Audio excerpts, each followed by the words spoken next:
तो वतन से मोहब्बत को मजहब में तब्दील कर रहे और फिर यहाँ पर बोल रहे कि अगर भारत में रहना है तो वंदे मातरम गाना पड़ेगा। भाई ये तो संविधान के खिलाफ है, सुप्रीम कोर्ट के जजमेंट के खिलाफ है।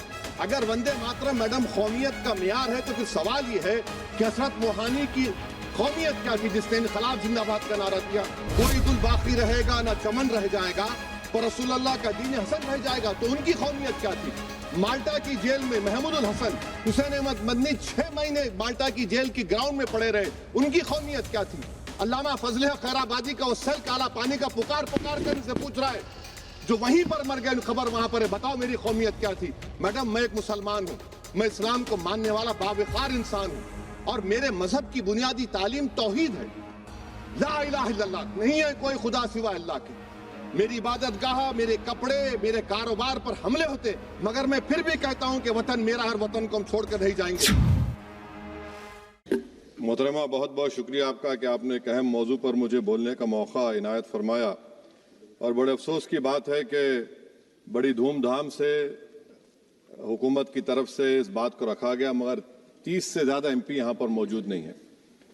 मैडम पहले तो मैं वजीर आजम की इस बात की मजम्मत करता हूं और उनको बताना चाहूँगा कि जिना के बारे में उन्होंने जो कहा था, हम तो जिना के सख्त मुखालिफ है इसलिए भारत को अपना वतन माने, मगर 42 में आपके प्यारे वीर और जिना की पार्टी ने नॉर्थ वेस्ट फ्रंटियर, सिंध और बंगाल में मिलकर हुकूमत चलाई और उस हुकूमत ने 1.5 लाख हिंदू और मुसलमानों को अंग्रेजों की फौज में शामिल कराया ताकि वो लड़े।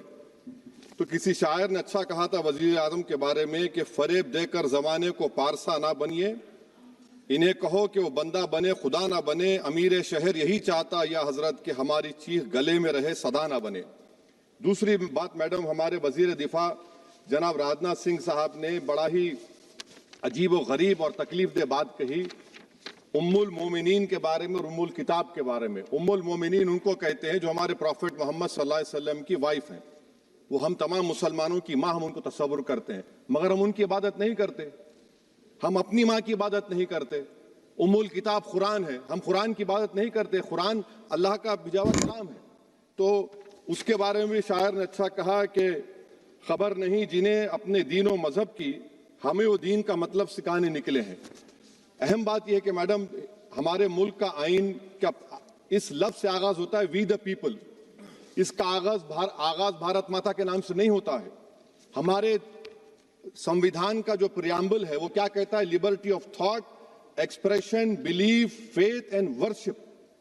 अगर दस्तूर का ये पहला सफा ये बात करता है तो फिर कैसे किसी शहरी को किसी खुदा, देवी, देवता की इबादत करने पर या सजदा करने पर मजबूर किया जा सकता है? आप ही की पार्टी से आज की जो बातें हुई है इसी का बोल रही हैं। हमारे कॉन्स्टिट्यूंट असेंबली में मैडम एक मोहतरमा थी रोहिणी कुमार चौधरी ने एक तजवीज दी थी कि प्रियम्बल में किसी देवी के नाम से शुरू हो।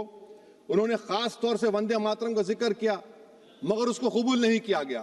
फिर KV कामत साहब ने एक तजवीज दी कि इट्स सिटीजन्स को बदलकर हर सिटीजन्स किया जाए और खुदा के नाम से शुरू किया जाए, वो तरमीम को मुस्तरद कर दिया गया।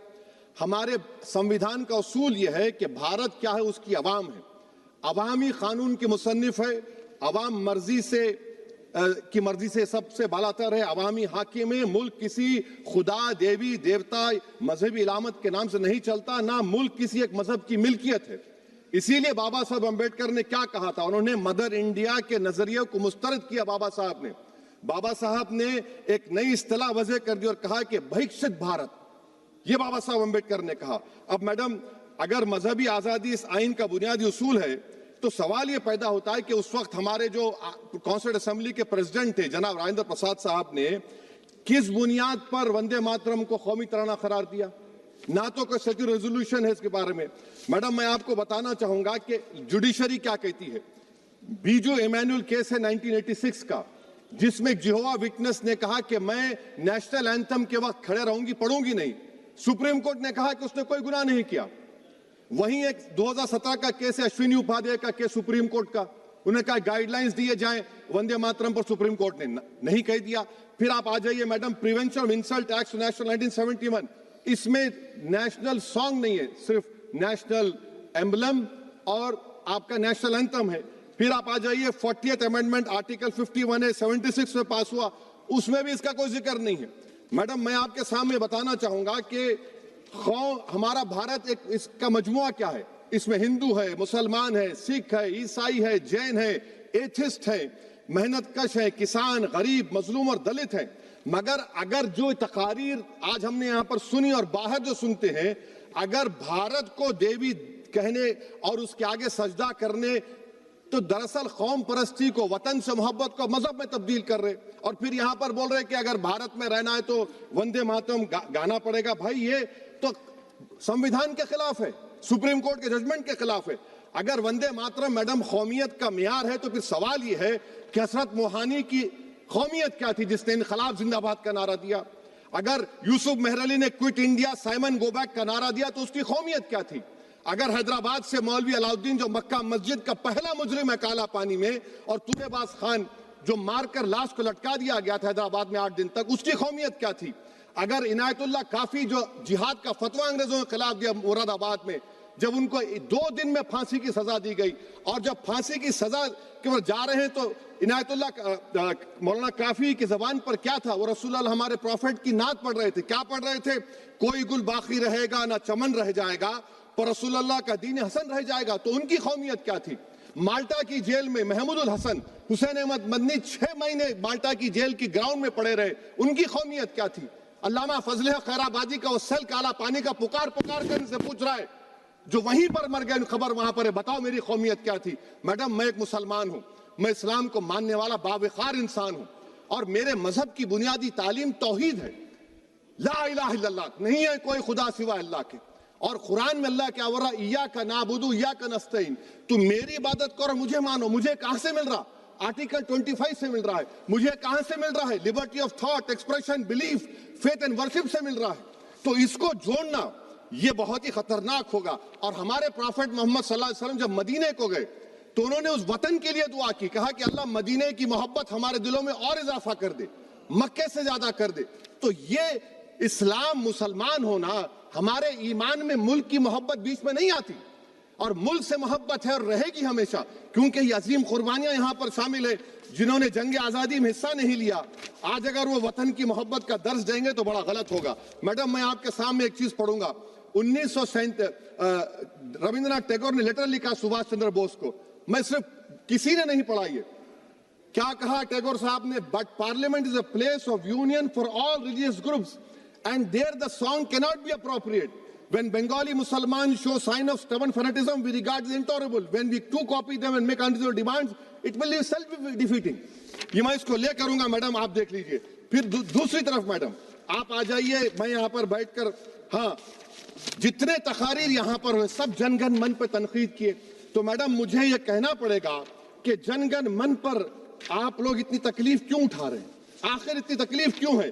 तो मैं जब जाकर देखा तो मुझे 28 दिसंबर का ऑर्गेनाइजर मैगजीन का आर्टिकल मिला, जिसमें ऑर्गेनाइजर लिखता है कि what is the moral sanction behind government choice of Jana Gana Mana, except that it can be made an item of entertainment at the sumptuous parties thrown by government officials.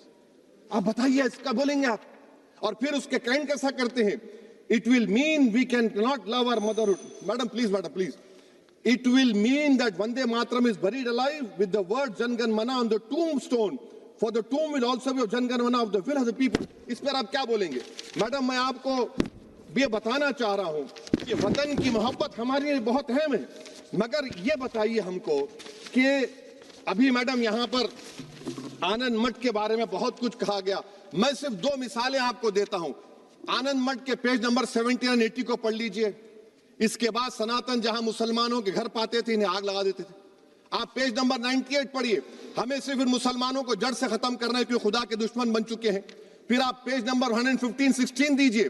फिर मुख्तलिफ इलाकों में मुसलमानों को सदा देने के लिए भेजे जाते, जहां मुसलमान आबादी नजर आती जला दिया जाता। फिर आप देख लीजिए मैडम, सफे नंबर 120 पेज 120, बंकिम लिखते हैं कि सनातियों को मालूम नहीं था कि अंग्रेज हिंदुस्तान को निजात दिलाने वाले हैं। ये आप क्यों कर रहे हैं? अब आप मैडम, मैं आपको पेपर्स दे कर दूंगा। मैडम, भारत में हमारी आजादी इसलिए आई और बरकरार रही कि हमने मुल्क और मजहब को एक चीज नहीं बनाया, हमने ऐलान किया कि हमारी मुल्क मुख्तलिफ तबकात मज़ाहिब पर मुश्तमिल है। हमारे मुश्तरका तकदीर हमारी कौमियत का सरचश्मा है। यह खास जबान सखावत मजहब नहीं है।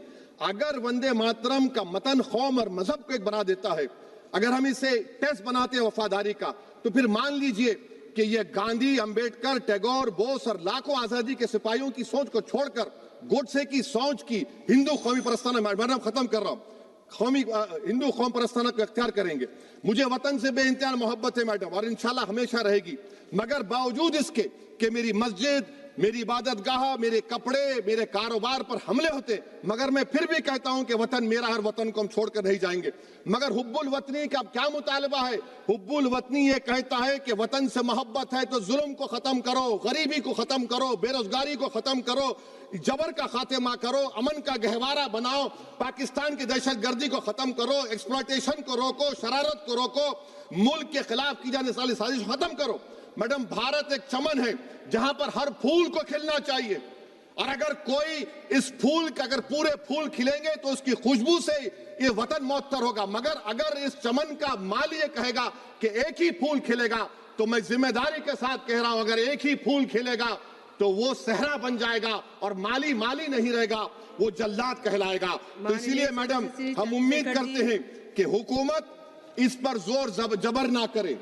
मेरा राइट है, यकीनन मैं जानता हूं कि आजादी के लड़ाई में वंदे मातरम का नारा था, मगर अगर आप इसको जबर करेंगे तो ये संविधान के खिलाफ है। वफादारी का सर्टिफिकेट हमसे मत लीजिए मैडम, खत्म कर रहा हूं, वफादारी का सर्टिफिकेट हमसे मत लीजिए। आपके बुजुर्गों के कोई एक किताब में लिख के क्या लिखा है बता दीजिए, कहां पर क्या लिखा हुआ है। तो मैं मैडम, मैं इस शेर पर अपनी बात को खत्म कर रहा हूं मैडम, मैं इस शेर पर अपनी बात को खत्म कर रहा हूं मैडम, मैं अपनी बात को खत्म कर देता हूं मैडम, क्योंकि आप बहुत जल्दी में हैं।